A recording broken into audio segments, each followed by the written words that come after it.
Hey everybody, and welcome back to Living Between Paychecks Kitchen. I'm Moss. This is Derek Moss, a good friend of mine. He's a lot taller than me in life. And welcome back to Living Between Paychecks Kitchen. Jack and Lady are still at Lake Jackson, so this one's coming from my little bitty kitchen. That's the only way I can fit him in here. I don't have a lot of guest stars that are huge, so that works. He actually brought me this recipe. We're going to do this enchilada stuff at the house. We're going to be using a bunch of HEB stuff. We're still trying to suck up and get some kind of sponsorship over there, so we're going to bear down and get into this. Before we do, be sure to like, share, subscribe, do all the YouTube stuff, get the little bell notification down in that corner, get these when we get them to a post Tuesday or Friday as possible. There's also a link down there doobly-doo for our aprons and merch and all kind of stuff. And let's just get into the food. Yeah, just do it. All right, relatively simple. I always was kind of daunted by this one, but mostly you just need your chicken breast. You're gonna need 3 or 4 of those. You're gonna need some kind of cheese. I got the Mexican stuff because I can.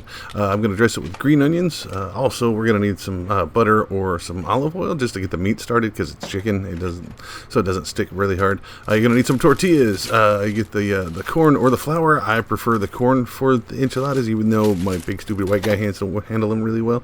You're gonna need a can of enchilada sauce. Just one. I got 2 because I'm going to make some more later. And you can cover it with mole, man. You can top it with mole. It's absolutely up to you what you want to cover it with. I'm going to use the cheese on top, right? You can throw in some jalapenos just for a little bit of spice. I'm going to season with chili lime or tequila lime stuff the meat. And then you can use these pureed peppers to fill these if you want. The ghost pepper if you hate people. Like, either way. Probably end up using the jalapeno stuff. Or you can just use salt and pepper. It's absolutely up to you what you want to season these with. So get you a medium-sized skillet. Like, you want to put it on medium, low. You don't want it too high because it's the chicken and it cooks really quick that way. So I'm going to get a little bit of the pan lotion, get a little bit of the olive oil. You want to use about 2 tablespoons or so. You don't want to do too much because it'll just kind of fry the entire chicken. You just want to cook it down. You're just making a layer to where it'll stick. So once it gets up to the speed, go ahead and put these in here whole. I don't like cutting it. I like my shredded chicken to be like finger longer. And I know I said only 3 or 4, and I'm using like, what is it, 5, 6? I'm gonna make this one kind of bend around the corner because it's flexible like that. Yeah, I made way too much here, but I'm gonna use some for a later ramen recipe or whatever. So once it starts cooking, you'll see it starting to get white around the edges. You want to go ahead and pull it up before it starts sticking. See this? I should have grabbed a spatula or something, but I'm using my fork on that nonstick, so y'all can hate me. Put that down in the comments later. You just go and flip it over. I'm going to turn this down a little bit because I was worried it was cooking too fast. So it's medium, low. Once it starts browning on the outside, just check the middle. If it's still pink around the edges, it ain't ready, okay? Once it starts white and brown all over, get you some forks, open it up. See if it's white in the middle. If it's still pink, leave it cooking. This took maybe 7 or 8 minutes at the most because I got it turned down low. Don't want to cook it too fast. Remember, if your oil's popping and splattering everywhere, it's too hot, turn it down. You want it to bubble, not spatter. So once you get them where it's nice and white on the inside, just go ahead and turn that off, pull it off here. Now I'm going to use a plate. I'm going to use this old trick to shredding this. I'm going to go ahead and season it now. I don't season it while it's in the pan because the seasoning will tend to cook and burn and stick to the pan. So go ahead and season it here, and then I'm going to use 2 forks to just pull this apart. Now there's other ways to mechanically do this. With like a blender cheater, man, like a beater cheater, but this is just how we do it growing up is just go ahead and pull that all apart with forks and makes it nice and shredded. So I set this all up. I'm going to hit it with some more seasoning here. This is that tequila lime seasoning I was talking about, but you can tell I got it all set up as a stage here. I got my enchilada sauce open, got my cheese open and ready to go, and I'm going to use a little of that pureed jalapeno I was talking about. Now, you want about a 9-inch pan here for just the little ones here. Like, if you want to do more, get a bigger one, you know, purely, like, it's up to you, like, that's what you're going to do. So I start with one of my corn tortillas here. Now you want it to get it warm. If I put it up here on the stovetop, it'll kind of warm through the glass where it's nice and flexible. If you don't, it tends to crack and pop, but don't worry about it if it cracks a little bit because you're going to use food glue later, which is cheese. So go ahead and put a little bit of the shredded chicken in here. Make sure there's not any big clumps of meat in there, and then put a little bit of cheese in the middle.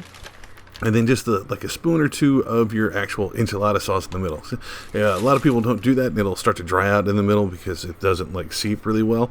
So I always just put a little bit on the inside to keep it nice and wet, I guess, moist, because everybody hates that word. So put that in there, roll it up as tight as you can, but as gently as you can because you don't want to tear that too much, okay? So just kind of tuck one side in. Sorry, my hands are in the way. I got big, stupid, tattooed hands. But just roll it up and just make a line out of it. I worked out perfectly that my pan here actually holds holds this. Be sure to preheat your oven to 350 because you don't want to just wait for whatever. But while you're putting this together, it'll preheat pretty well. So shredded chicken, shredded cheese. You can use any kind of cheese. I use the Mexican blend stuff here just because. I don't know why, but that was just the cheapest and best. I actually usually prefer the sharp cheddar. Oh, a spoon of enchilada sauce. Now I'm using this pureed jalapeno. This is really good stuff, but it can be salty. Be very light with that. Pick these up over at the local shop, man. That's so good. But again, if you got the ghost pepper stuff and you're inviting people and you want to play like some Russian roulette style stuff, just make them kind of spicy and then put one with the ghost pepper in it. So once you got all these nice and lined up, you got the chicken off to the side, go ahead and use the rest of your can of enchilada sauce on top. Try to get it as much coverage as you can. And then you want to fuck it up with cheese. Just as much cheese is left in the bag here. If you're not making any more, if this is all you're doing, just cover it. You want to get a nice coating of this. Again, this is like the food glue to this stuff. Remember, it's going to hold it together when you're trying to pull it apart and serve it later. Just end-to-end cheese. Like, I've always enjoyed the cheese enchiladas, but, that's just way too much cheese. Now, green onion, you can chop it up any way you can, but I got these scissors that are supposed to help, which is good, but they hold a lot of onion. I almost cut my thumb there. So, just put a little onion on top. Some people, like Taco Bell used to use like black olives, whatever you want to put on top, some cilantro if you got it. So I'm putting it in here for 20 minutes at 350. Basically everything's cooked, so we're just heating the cheese and that's it, right? So bam, there you go, 20 minutes in here. You can top it with more stuff, but you are absolutely ready to go, and it is well under $10. The biggest expenditure is your chicken this time. So it was $7 for the big thing, and we only used like a third of it, so that's really cheap. So you can put this next to the cheese beans and then do like the local restaurants or whatever. But this is amazing. It holds up really well for food prep. I ate like 2 of these once a day for like 3 days, so that was great. Or this, will feed like a normal family of 4 with, as long as you got some sides and stuff with it. This was really good. Like I said, it holds up really well. It's not necessarily healthy with all the amount of cheese and spices and stuff I put in it, but I want to revisit this and try some other meats and the cheeses and stuff. I heard there's a vegetarian version of it. I want to see what kind of veg to go in there. So yeah, let me know, man. When you serve it, you use a flat spatula, pull them out 1 or 2 at a time, and you're set, man. This is really great. Again, it was always very daunting to me because it always looked very complicated, and once I started getting it down and getting it done, it was just too perfect. Y'all got to try this one.